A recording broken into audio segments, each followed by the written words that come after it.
এই বিয়াদবির জন্য আপনার সালাউদ্দিন আহমেদের কাছে ক্ষমা চাওয়া উচিত। আমি বিএনপির পক্ষে বলছি না।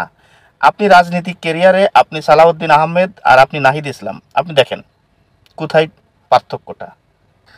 আসসালামু আলাইকুম ওরহমতুল্লাহি ওবারাকাতুহু। দেশ এবং প্রবাসে যে যেখান থেকে আমার এই ভিডিওটি দেখছেন সবাইকে জানাই আমার পক্ষ থেকে আন্তরিক শুভেচ্ছা অভিনন্দন। সুপ্রিয় দর্শক শ্রোতা, আপনারা দেখেছেন একটা আলোচক বিষয় সোশ্যাল মিডিয়াতে ঘুরে বেড়াচ্ছে। সেটি হলো, আপনারা জানেন যে প্রধান উপদেষ্টা ডক্টর মোহাম্মদ ইউনূসের সাথে জাতীয় নেতৃবৃন্দদের সাথে একটি বৈঠক হয়েছে। জাতীয় ঐক্যমত কমিশনের আয়োজনে একটি মিটিং হয়েছে।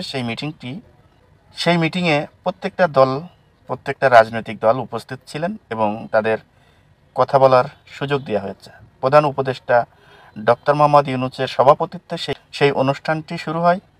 সেখানে বিএনপির পক্ষ থেকে বিএনপির যুগ্ম মহাসচিব সালাউদ্দিন আহমেদ বক্তব্য পেশ করেন। সালাউদ্দিন আহমেদ বক্তব্য পেশ করার পর আপনারা দেখেছেন, সালাউদ্দিন আহমেদের বক্তব্য আপনারা শুনেছেন। পরবর্তীতে এই বিষয়টা নিয়ে নাহিদ ইসলাম এই সালাউদ্দিনের বক্তব্য নিয়ে কথা বলেছেন। এমনকি নিউজে উঠে এসেছে যে বিএনপির স্থায়ী কমিটির সদস্য সালাউদ্দিন আহমেদের সাথে নাহিদ ইসলামের, এনসিপি নেতা নাহিদ ইসলামের তর্ক বিতর্ক শুরু হয়। এই যে তর্ক বিতর্ক সালাউদ্দিন আহমেদের সাথে নাহিদ ইসলামের হয়েছে, এই তর্ক বিতর্ক কতটুকু যুক্তি, আর এই তর্ক করা কার উচিত হয়েছে কার উচিত হয় নাই।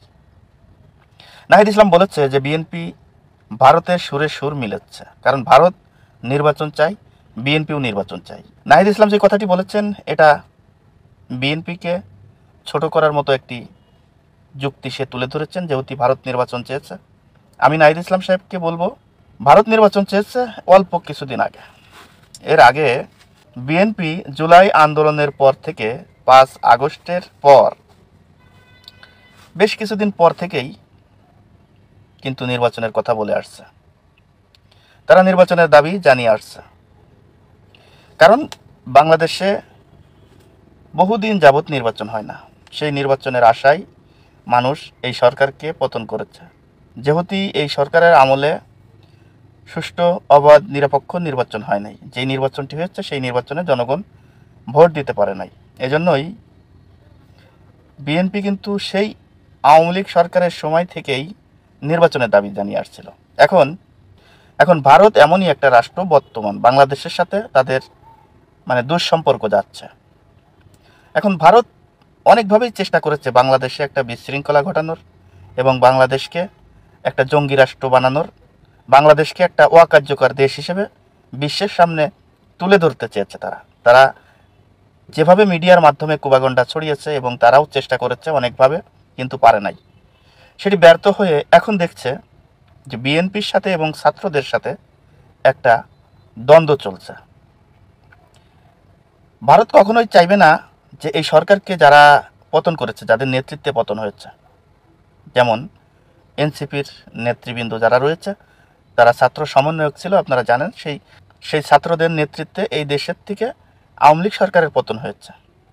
এজন্য ভারত কিন্তু এদের পরে রাগ, এবং জামাতকে তো আগাগোড়ায় দেখতে পারে না। জামাতকে তো তারা পারে না যে ওই দেশ থেকে গুলি করে মেরে ফেলতে, এরকম একটা অবস্থা। তো এখন ভারত দেখছে যে বিএনপি নির্বাচন চাচ্ছে আর এনসিপির নেতৃবৃন্দ, ছাত্ররা নির্বাচন চাচ্ছে না। এদের ভিতরে তো একটা তর্ক বিতর্ক লেগেই আছে। আবার আমাদেরকে নিয়ে সবাই কথা বলছে, ভারতের সবাই বিরোধিতা করছে। তো অতএব এখন যদি কথা বলি, তাহলে এই এনসিপির নেতৃবৃন্দদের সাথে বিএনপির সাথে একটা হট্টগোল লাগাই দেওয়া যায়। এজন্য বিএনপির পক্ষে তারা নির্বাচন চেয়েছে। বিএনপি যেহেতু নির্বাচন চাচ্ছে, তারাও বলেছে যে বাংলাদেশে একটা অবাধ, সুষ্ঠু এবং নিরপেক্ষ একটি নির্বাচন দরকার। তারা নির্বাচন চেয়েছে, তারা অন্যায় কিছু বলে নাই। আমি মনে করি ভারত যদি বাংলাদেশের বিরোধিতা করে, বাংলাদেশের বিপক্ষে কথা বলে, বাংলাদেশও ভারতের বিপক্ষে কথা বলবে, এটাই স্বাভাবিক। আর ভারত যদি মনে করে যে বাংলাদেশ আমাদের বন্ধু রাষ্ট্র, বাংলাদেশের সাথে আমরা সুসম্পর্ক রাখবো এবং বাংলাদেশকে সহযোগিতা করব, বাংলাদেশের পাশে থাকবো, এই যদি চিন্তা করে, তাহলে ভারতের সাথে আমাদের শত্রুতার কোনো প্রয়োজন নাই। আমাদের সাথে যদি তারা খারাপ ব্যবহার না করে তাহলে আমরা তাদের সাথে খারাপ ব্যবহার করব না। কিন্তু তারা যখন আমাদের বিরোধিতা করবে অবশ্যই তাদের বিরোধিতা করব, সে ভারত হোক, পাকিস্তান হোক, যেই হোক না কেন। আমার কাছে কথা হচ্ছে যে বাংলাদেশের সার্বভৌমত্ব রক্ষার স্বার্থে বাংলাদেশের সাথে যারা শত্রুতা করবে, যারা বাংলাদেশের বিপক্ষে দাঁড়াবে, বাংলাদেশের জনগণ তাদের বিপক্ষে দাঁড়াবে। এখন বাংলাদেশের জনস্বার্থে যদি কেউ খারাপ মন্তব্য করে অবশ্যই তার বিরোধিতা করতে হবে, কিন্তু সে যদি ভালো কথা বলে তার প্রশংসা করতে হবে।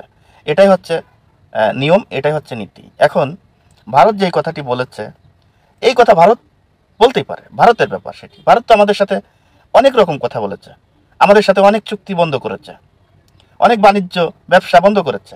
ভারত আমাদের বিরুদ্ধে অনেক কুপাগণ্ডা ছড়িয়েছে। ভারতের মতো ভারত বলতেই পারে। ভারত কি বললো না বললো এতে বাংলাদেশের রাজনীতির এখন এই মুহূর্তে কিচ্ছু আসা যায় না, যেহেতু ভারতের যে গুলামি করত সেই দেশে নাই। তাহলে বুঝতে হবে আমরা যারা আছি, বিএনপি সহ অন্যান্য রাজনৈতিক দল যারা রয়েছে, সবাই দেশের স্বার্থে কাজ করবে। ভারত যদি বিপক্ষে কাজ করে ভারতের বিপক্ষে কাজ করবে, কথা বলবে। এটাই হয়েছে বিগত দিনে, আপনারা দেখেছেন এই 8-10 মাসে এগুলোই কিন্তু হয়েছে। কেউ ছাড় দেয় নাই ভারতকে, এমনকি বিএনপিও না। তাহলে বিএনপি যে ভারতের সুরে সুর মিলিয়ে কথা বলছে, কথা বলছেন, এটা বলছেন কেন? এটা বলার তো কোনো প্রয়োজন নেই। আর সালাউদ্দিন আহমেদ সে একজন আপনার থেকে অনেক সিনিয়র, অনেক সিনিয়র। আপনি তার মানে সন্তানের যোগ্যও না নাহিদ সাহেব, মানে তার সন্তানও মনে হয় আপনার মতো বয়স। সেই সালাউদ্দিন আহমেদের রাজনৈতিক কেরিয়ার আপনারা সবাই জানেন এবং তার শিক্ষাগত যোগ্যতা। শুধু তাই নয়, সালাউদ্দিন আহমেদ একজন নির্যাতিত নেতা, একজন নিপীড়িত নেতা। সে বিএনপির একজন যুগ্ম মহাসচিব, ফখরুল ইসলামের পরই তার অবস্থান। আর এত বড় একটা দলের নেতার সামনে আপনি তর্ক করলেন, আপনি তো একটা বিয়াদবি করেছেন ভাই, আপনি একটা বিয়াদবি করেছেন। এই বিয়াদবির জন্য আপনার সালাউদ্দিন আহমেদের কাছে ক্ষমা চাওয়া উচিত। আমি বিএনপির পক্ষে বলছি না, আপনি রাজনৈতিক কেরিয়ারে আপনি সালাউদ্দিন আহমেদ আর আপনি নাহিদ ইসলাম, আপনি দেখেন কোথায় পার্থক্যটা। আপনি রাজনৈতিক বিষয়ে আপনি অনেক মত বিনিময় করতে পারেন, অনেক কথা বলতে পারেন, অনেক বিষয় কথা আছে, দেশের বিষয়, রাজনৈতিক বিষয় আপনি বিরোধিতা করতে পারেন, এতে কোনো সমস্যা নাই। কিন্তু আমরা যেটি দেখছি যে অনলাইন সোশ্যাল মিডিয়া, বিভিন্ন টেলিভিশনে আমরা যে নিউজটি দেখছি, এই নিউজটি দেখে আজকে কথা বলছি, সেটি হলো যে বিএনপির স্থায়ী কমিটির সদস্য সালাউদ্দিন আহমেদের সাথে নাহিদ ইসলামের তর্ক বিতর্ক হয়েছে প্রধান উপদেষ্টার সামনে। এটা ঠিক হয় নাই নাহিদ সাহেব, এটা ঠিক হয় নাই। আপনারা চাচ্ছেন যে দেশে নির্বাচন না হোক। আপনারা তো আওয়ামী লীগ সরকারের বিরোধিতা করেছেন, বলেছেন যে আওয়ামী লীগ সরকার নির্বাচন দেয় না, স্বৈরাচার, গণতন্ত্র মানে না, দেশের উপরে নির্যাতন করেছে, মানুষের উপরে জুলুম করেছে। তা আপনারা যদি নির্বাচনের জন্য যদি বাধাগ্রস্ত সৃষ্টি করেন, নির্বাচনের বিপক্ষে থাকেন, তাহলে আওয়ামী লীগের ভিতরে আর আপনাদের ভিতরে তো কোনো পার্থক্য থাকলো না ভাই। তা আপনারা কি চাচ্ছেন? আপনারা নির্বাচন না দিয়ে আপনারা জোর করে ক্ষমতায় থেকে যা খুশি তাই করবেন দেশে? এটা হয়? এটা মানুষ মেনে নিবে? একটু বিবেক খাটান ভাই, মানুষের কথা একটু চিন্তা করেন। রাজনীতিবিদরা কি বলে দেখেন, আপনাদের থেকে 20 বছর, 30 বছর, 40 বছর বয়স বেশি রাজনীতি করতে করতে এই পর্যন্ত এসেছে, তারা নির্বাচন চাচ্ছে, তারা দেশে নির্বাচন চাচ্ছে। আর আপনারা বলছেন সংস্কার। আরে ভাই, কি সংস্কার করবেন আপনারা? দেশে গণতন্ত্র দেশ, এই দেশের জনগণ যাদেরকে সংস্কারের দায়িত্ব দেবে তারাই সংস্কার করবে। আপনারা নির্বাচনের বিপক্ষে কেন দাঁড়াচ্ছেন? নির্বাচন চাচ্ছেন না কেন? জনগণকে আপনারা বিশ্বাস করেন না? জনগণের ভোটার অধিকার আপনারা দিবেন না? তাহলে আন্দোলন করেছেন কেন? এটার জবাব দেন। আপনারা কেন আন্দোলন করেছেন? ভোটার অধিকার যদি ফিরিয়ে না দেন তাহলে কেন আন্দোলন করেছেন? দর্শক, আজ এই পর্যন্তই। পরবর্তী ভিডিও দেখার অনুরোধ জানিয়ে এখানে বিদায় নিচ্ছি। আমি মোহাম্মদ মিতুল হোসেন। আসসালামু আলাইকুম রহমতুল্লাহি ওয়া বারাকাতুহু।